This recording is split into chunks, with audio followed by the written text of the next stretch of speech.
Hello সবাইকে, তোমাদের সকলকে শুভ নববর্ষের অনেক অনেক প্রীতি ও শুভেচ্ছা আমাদের তরফ থেকে। তো নববর্ষের দিনটা আমি কি করে কাটিয়েছি সেটাই আজকে এই ভিডিওতে তোমাদের সাথে শেয়ার করব। তো ঘুম থেকেই উঠেই আমরা বানিয়েছিলাম একটা হেলদি ব্রেকফাস্ট, যেখানে ছিল অ্যাভোকাডো স্যান্ডউইচ। তো আমাদের কিন্তু দুজনেরই এটা খুব ভালো লাগে খেতে। তো কি করে বানাই সেটাই দেখাচ্ছি। তো প্রথমেই অ্যাভোকাডোটা একটু পাকা অ্যাভোকাডো নিয়ে সেটা ভালো মতন এরকম পেস্ট করে নিয়েছি। তারপরে তাতে পরিমাণ মতো নুন আর একটা মাঝারি সাইজের পেঁয়াজকে কুচি করে কেটে তাতে দিয়েছি, আর দিয়েছি ব্ল্যাক পেপার পাউডার আর আধখানা পাতিলেবুর রস আর 1 চামচ মতন অলিভ অয়েল। তারপরে সব কিছুকে ভালো মতন মিশিয়ে নিয়ে আমি এখানে ইউজ করেছি ব্রাউন ব্রেড। তোমরা চাইলে এটা স্যান্ডউইচ ব্রেডও বানাতে পারো, যেহেতু আমি বললাম না আমি হেলদি রাখার চেষ্টা করেছি, সেই জন্য ব্রাউন ব্রেডে দিয়ে আমি এক এক করে সবকটা স্যান্ডউইচ বানিয়ে নিয়েছিলাম। আর ছিল আমাদের তার সাথে ডিম সেদ্ধ আর মিক্সড ফ্রুট জুস। একটা কথা আছে না, বছরের প্রথম দিন যা করা যায় সারা বছরটা সেইভাবেই কাটে। সেই জন্য বছরের প্রথম দিন অন্তত দিনের বেলাটা হেলদি থাকি, হেলদি খাওয়া দাওয়া করি, সেই জন্যই এটা বানানো। আর যাই হোক, তারপর ব্রেকফাস্ট করে ঘরের চাদরটাও পাল্টে দিলাম, নতুন চাদর পাততে হয় বছরের প্রথম দিন। তো সব কিছু করে আমি আবার রান্না করতে চলে আসলাম। দুপুরে একদম সিম্পল মেনু ছিল, সর্ষে ইলিশ, সাদা ভাত আর লাল শাক। তো সর্ষে ইলিশের রেসিপি তোমাদের সাথে আলাদা করে আর শেয়ার করলাম না, তোমরা কম বেশি সকলেই জানো। তো এখানে আমি রান্নাটা করে নিই।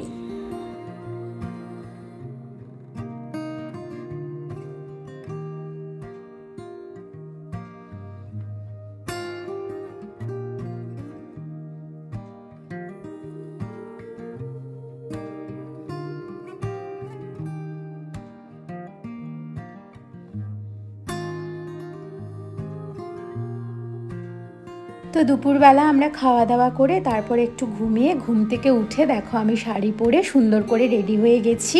আর যে সমস্ত গয়নাগুলো আমি পরেছি এগুলো সব গয়নার বাক্সর থেকে নেওয়া। দুর্গা পূজাই হোক আর পয়লা বৈশাখী হোক, গয়নার বাক্সের গয়না ছাড়া অসম্পূর্ণ থেকেই যায় সাজটা। যাই হোক, আমরা দুজন রেডি হয়ে বেরিয়ে চলে গেলাম গজেন্দ্রনারায়ণ মন্দিরে। মদনবাড়িতে যাইনি, কারণ এই দিনটা মদনবাড়িতে সবাই যায়, প্রচুর ভিড় থাকে। সেই জন্য ঠাকুর প্রণাম করার জন্য আমরা চলে গিয়েছিলাম গজেন্দ্রনারায়ণের মন্দিরে। তারপর ওখান থেকে ঠাকুর প্রণাম করে আমরা বেরিয়ে সোজা চলে গেলাম রায়লক্ষ্মী কালেকশানে। এটা নতুন একটা শপ, যেটা অর্কর বান্ধবী মৌমিতা ওর। তো এখানে গেলাম, ওখানে আজকেই ওদের এই নতুন শপটা উদ্বোধন হয়েছে, সেই জন্য সেখানে ঢুকে প্রথমে একটু মৌমিতার সাথে আমি এখানে দাঁড়িয়ে গল্প করে নিলাম।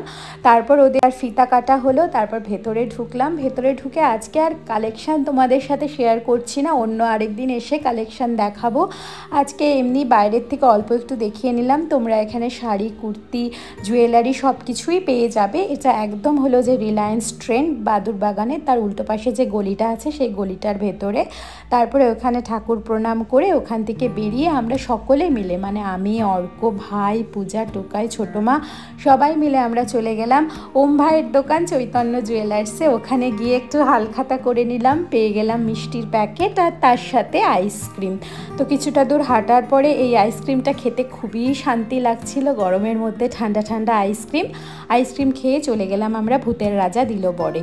তো ভূতের রাজা দিলবরের সামনে অনেকটা লাইন, অনেক মানুষ বসে আছে। তো আমরাও নাম লিখিয়ে দাঁড়িয়ে পড়লাম।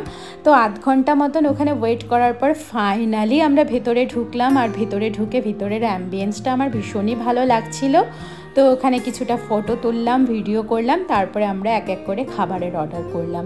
যেহেতু পয়লা বৈশাখ, তাই আজকে সমস্ত বাঙালি খাবারটা খাওয়াই ম্যান্ডেটরি, সেজন্য প্রথম পাতেই আমরা অর্ডার করে নিলাম ভেটকি ফিশ ফ্রাই।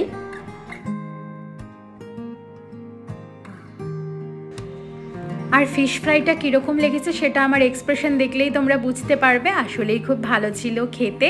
তারপর স্টার্টার খাওয়ার পর কিছুক্ষণ ওয়েট করলাম। আর এইদিকে দেখো আমাদের মেন কোর্সও চলে এসছে। মেন কোর্সে আমি বেসিক্যালি অর্ডার করেছিলাম ডাব চিংড়ি, কারণ যেদিন থেকে ভূতের রাজা দিলবার কুচবিহারে ওপেন হয়েছে সেই দিন থেকেই আমার ডাব চিংড়ি খাওয়ার জন্য মন হচ্ছিল যে কবে গিয়ে খাবো। যাই হোক, আমরা অনেক কিছুই অর্ডার করেছিলাম, সাদা ভাত, ডাব চিংড়ি, চিকেন কষা, চিকেন ডাক বাংলো, বাসন্তী পোলাও।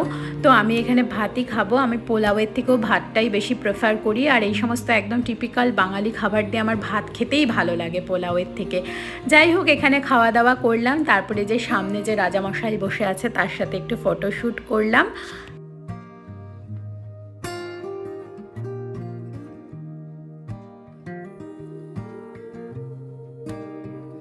এই তো এখন প্রায় রাত্রি 11:45 বাজে। তো এইখান থেকে এখন সোজা বাড়ি। এইভাবেই পয়লা বৈশাখের দিনটা কাটালাম, সারাদিন প্রচুর মজা করে খাওয়া দাওয়া করে। আশা করি তোমাদের ব্লগটা দেখতে ভালো লেগেছে। ভালো লেগে থাকলে অবশ্যই একটা লাইক করে দিও। টাটা।